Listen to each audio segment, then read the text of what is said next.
Hello बच्चों, कैसे हैं आप? मैं अरविंद आर्य आपका आसान फिजिक्स की हिंदी प्लेटफॉर्म पर स्वागत करता हूं और आज हम बात करने वाले हैं पीएन संधि डायोड के लिए वीआई अभिलाक्षणिक वक्र की। ये प्रैक्टिकल लगभग जनरली सारे स्कूलों में कराया जाता है। क्या? पीएन संधि का वीआई अभिलाक्षणिक वक्र। तो अगर आपके पास रीडिंग नहीं है तो आप यहाँ से ये प्रैक्टिकल करके रीडिंग कैलकुलेट की गई है, आप इस रीडिंग को अपने प्रैक्टिकल फाइल में लिख सकते हैं। अगर आप इंग्लिश मीडियम के स्टूडेंट हैं तो सेम वीडियो को हमने इंग्लिश में बनाया हुआ है, जो आसान फिजिक्स के इंग्लिश प्लेटफॉर्म पर मिलेगा। उसकी लिंक हमने डिस्क्रिप्शन बॉक्स में और कमेंट में पिन की हुई है, आप वहां जाइए और उस वीडियो को इंग्लिश में भी देख सकते हैं। अगर आप चैनल पर नए हैं तो चैनल को सब्सक्राइब कीजिए, अपने दोस्तों के साथ शेयर कीजिए। तो बात करते हैं यहाँ पे किसकी? पीएन संधि डायोड की वीआई अभिलाक्षणिक वक्र की। अब आप जानते हैं, थ्योरेटिकली आपने पढ़ा है कि जो वीआई अभिलाक्षणिक वक्र है वो अग्रवाइज की अवस्था और पश्चवाइज की अवस्था दोनों स्थितियों में बनाया जाता है। ये दो स्थितियों में बनाने के लिए हमने ग्राफ में दो रीडिंग ली है। ये अग्रवाइज की अवस्था हो गई और ये पश्चवाइज की अवस्था हो गई। और ये ग्राफ पहले और तीसरे चतुर्थांश में बनाया जाता है, इसलिए हमने यहाँ पे ये पहला चतुर्थांश और ये पहला चतुर्थांश और ये तीसरा चतुर्थांश में बनाना है।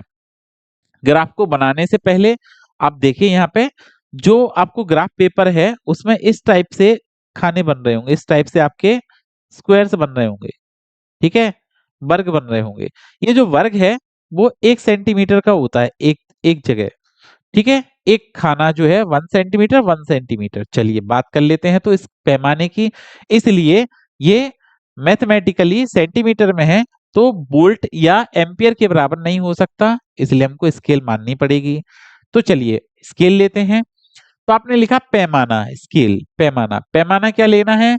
अग्रवाइज की अवस्था में। पैमाना कब है? ये अग्रवाइज अवस्था में, अग्रवाइज अवस्था में, अग्रवाइज अवस्था में। तो देखिए इस पैमाने की बात करते हैं हम अग्रवाइज की अवस्था में। और अग्रवाइज की अवस्था में अब जो वैल्यू लिख रहे हैं उस पर हमने क्या लिखा है? देखिए अग्रवाइज एक्स अक्ष पर और वाई अक्ष पर लिखा है। तो अग्रवाइज की अवस्था में एक्स अक्ष पर, एक्स अक्ष पर, तो एक्स अक्ष पर देखिए क्या है? देखिए 0.5, 1.5 मतलब 1 सेंटीमीटर 0.5 वोल्ट को रिप्रेजेंट कर रहा है। तो 1 सेंटीमीटर बराबर 0.5 वोल्ट, ये एक्स अक्ष की बात हो गई। वाई अक्ष पर बात करें तो धारा है तो हम लिखेंगे वाई अक्ष पर। तो आप लिखें यहाँ पे वाई अक्ष पर क्या लिखेंगे? 1 सेंटीमीटर बराबर कितना रिप्रेजेंट कर रहा है? 1 मिली एम्पियर। तो 1 मिली एम्पियर, ये वैल्यू लिख दी हमने, पैमाना मान लिया। अब अगर आपने पैमाना ये लिखा है तो चलिए ग्राफ को ड्रॉ करना स्टार्ट करते हैं। अगर हम ये ग्राफ ड्रॉ करना स्टार्ट करेंगे तो देखिए ये अग्रवाइज की अवस्था में वोल्टता और धारा दी गई है। पहला मान क्या है? 0.5, उस पर धारा कितनी है? 0 है, तो 0.5 पर 0, ये आ गया 0.5 पर 0। नेक्स्ट देखिए 1 पर 1.4, तो ये 1 है और इस पर कितना है? 1.4 है, तो ये 1 पर 1.4 दूसरा पॉइंट मिल गया आपको। नेक्स्ट क्या लेना है? 1.5 पर 3.2, तो देखो 1.5 और 3.2, तो देखो ऊपर गए 3 और दो छोटे छोटे बिंदी और तो दो छोटी छोटी लाइनें और तो 3.2 मिल गया।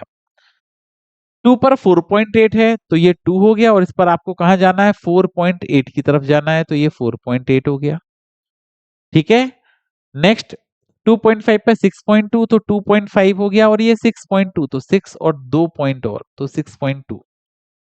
नेक्स्ट 3 पर 8, तो देखिए ये 3 है और आप ऊपर जाएंगे यहां तक, नेक्स्ट तक, तो 8 हो गया। ये सारे पॉइंट ले लिए। अब आपको क्या करना है? इन सारे पॉइंट्स को फ्री हैंड मिला देना है, ग्राफ बन जाएगा। तो इस ग्राफ को बनाने के लिए ये सारे पॉइंट्स आपने फ्री हैंड मिलाए इस तरह से, ये भी फ्री हैंड मिला दिया। देखिए ये सारे पॉइंट्स आपको फ्री हैंड मिला देने हैं। इस तरह से जो ग्राफ बनेगा ये वीआई अभिलाक्षणिक वक्र बन गया अग्रवाइज की अवस्था में। तो ये अग्राभिलाक्षणिक वक्र है। अब आपको यहाँ पे क्या करना है? गतिक प्रतिरोध की गणना करवाते हैं आपसे। गतिक प्रतिरोध, डायनेमिक रेजिस्टेंस कैसे कैलकुलेट करेंगे? आपको क्या करना है? इसके लिए कोई भी दो पॉइंट आपको अपने अकॉर्डिंग चूज कर लेने हैं। मैं एक ये वाला पॉइंट ले लेता हूं और दूसरा पॉइंट में ये ले लेता हूं 2 पर, ठीक है, 2 पर कितना आ रहा है ये 4.8 आ रहा है। तो ये 2 पॉइंट ले लिए। इन दोनों पॉइंट की सहायता से, इन दोनों बिंदुओं की सहायता से हम गतिक प्रतिरोध की कैलकुलेशन करने वाले हैं। देखिए गतिक प्रतिरोध को मापने के लिए आप यहाँ पे पैरेलल एक लाइन बनाइए और यहाँ पे भी एक लाइन बनाइए। ये बना दिया। अब आप देखेंगे इस लाइन में कि ये जो है ये किसको प्रदर्शित कर रहा है, ये वाली जो पॉइंट है वो किसको, विभवांतर को, मतलब डेल्टा वी, और ये किसको, धारा को, मतलब डेल्टा आई। क्लियर है।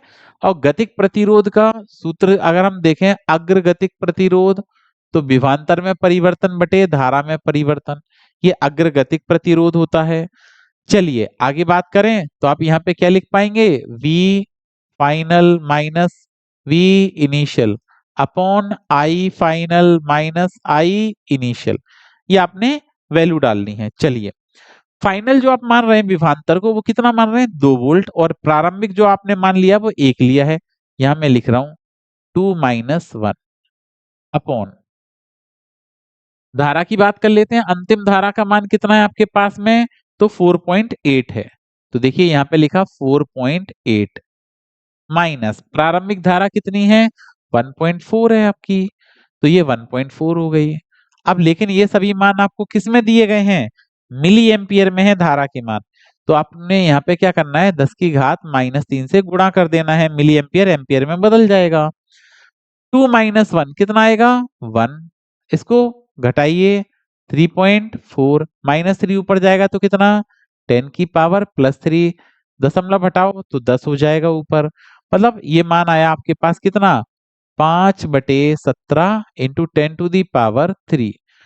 अब आप इसका डिवाइड लगाइए, तो जो फॉरवर्ड रेजिस्टेंस है, अग्रगतिक प्रतिरोध है, हम यहाँ पे मान लिख रहे हैं इसका, देखिए अग्रगतिक प्रतिरोध R फॉरवर्ड, यहाँ पे आपने डिवाइड दिया है तो ये आ जाएगा 0.3 इंटू 10⁻3 ओम, लगभग 300 ओम के आसपास आपका अग्रगतिक प्रतिरोध मिल गया। चलिए इसी प्रकार से आपको पश्च अभिलाक्षणिक वक्र बनाना है, और पश्च अभिलाक्षणिक वक्र बनाने के लिए हमको फिर से पैमाना लेना पड़ेगा, और पैमाने में ये ऋणात्मक y x अक्ष है, तो हम लिखेंगे ऋणात्मक x अक्ष पर माइनस x अक्ष पर, ऋणात्मक x अक्ष पर क्या है, 1 सेंटीमीटर बराबर 2.5, 1 सेंटीमीटर बराबर 2.5 वोल्ट, और यहां पर क्या है, तो ऋणात्मक y अक्ष पर, ऋणात्मक y अक्ष पर क्या लिखना है, 1 सेंटीमीटर बराबर 10 माइक्रो एम्पियर, तो आप लिखेंगे 1 सेंटीमीटर बराबर 10 माइक्रो एम्पियर, ये वैल्यू लिख देनी है। क्लियर है। चलिए ग्राफ बनाते हैं रीडिंग के अनुसार। रीडिंग क्या है, 2.5 वोल्ट पर 4 माइक्रो एम्पियर, 2.5 पर कितना लेना है आपको, 4 माइक्रो एम्पियर लेना है। तो देखिए 2.5 और ये 4 माइक्रो एम्पियर, ये पॉइंट मिल गया, 2.5 पर 4 माइक्रो एम्पियर।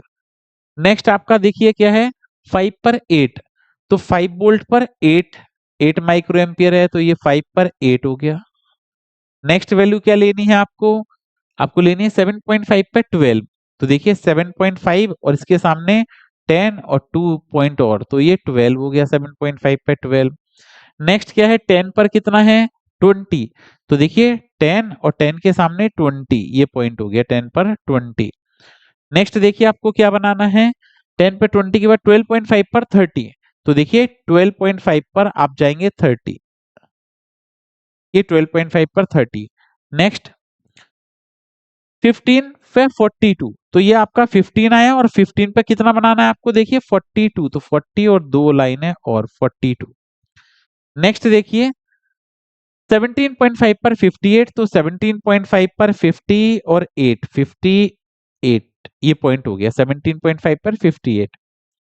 20 पर 76 है, तो 20 पर कितना जाना है आपको, 70 और 6, तो 6 छोटी लाइन है, 20 पे 76, और 22.5 पर 98 है, तो 22.5 पर 98, तो 98, ये पॉइंट आ गए आपके। वापस से सेम प्रोसेस, इन सारे पॉइंट्स को आप फ्री हैंड ज्वाइन कीजिए। तो देखिए ये फ्री हैंड ज्वाइन कर रहे हैं हम सारे पॉइंट को, और जैसे ही आप ये सारे पॉइंट फ्री हैंड ज्वाइन करवा देंगे तो आपको पश्च अभिलाक्षणिक वक्र मिल जाएगा। इस तरह से ये पश्च वक्र है। अब यहाँ पे पश्चगतिक प्रतिरोध की गणना करवा लेते हैं कई बार। तो देखिए पश्चगतिक प्रतिरोध की गणना आपको कैसे करनी है, वापस से सेम प्रोसेस। आपको 2 पॉइंट कंसीडर कर लो। ये दोनों पॉइंट हमने क्या किया है, एक तो लिया है 20 फर्स्ट और सेकंड पॉइंट लिया है हमने क्या 15। चलिए अब धारा की तरफ चलते हैं। तो 15 पर धारा कितनी है 42 है। तो देखिए 15 पर आपको धारा मिल रही है 42 और 20 पर आपको धारा मिल रही है कितनी देख लेते हैं। तो 20 पे धारा मिल रही है आपको 76। क्लियर है। चलिए अब देखिए यहाँ पे अगर हम बात करें तो ये आपको विभवांतर को प्रदर्शित कर रही है ये लाइन, तो इसको लिखेंगे डेल्टा वी। और ये धारा को प्रदर्शित कर रही है तो इसको लिखेंगे आप क्या डेल्टा आई। चलिए पश्चगतिक प्रतिरोध की बात करते हैं।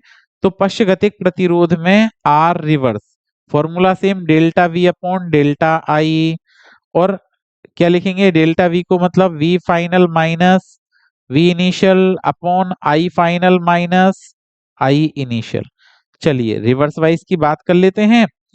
फाइनल वोल्टेज जो आप मान रहे थे यहाँ पे 20 वोल्ट लिया है और प्रारंभिक कितना लिया है 15 वोल्ट अपॉन अंतिम धारा आपने कितनी ली है यहाँ पे 76 माइक्रो एम्पियर। तो 76 माइनस इनिशियल क्या लिया है 42 और माइक्रो है तो 10 टू दी पावर -6 लिखेंगे।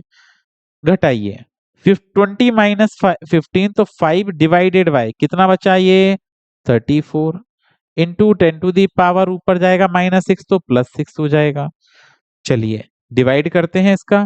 देखिए ये कितना आया है आपका 34। अगर हम यहाँ पे डेसिमल लगा के डिवाइड करते हैं तो आएगा 0 पॉइंट कितना आएगा 0.1।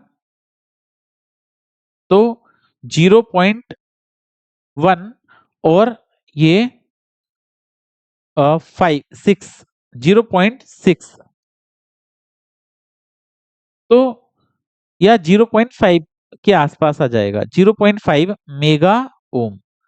+6 पावर हटाएंगे तो मेगा ओम। इस तरह से आपको व्यय अभिलाक्षणिक वक्र पीएन संधि डायोड का अग्रवाइस अवस्था में पश्चवाइस अवस्था में बनाया जाता है और हम अग्रगतिक प्रतिरोध और पश्चगतिक प्रतिरोध की गणना करते हैं।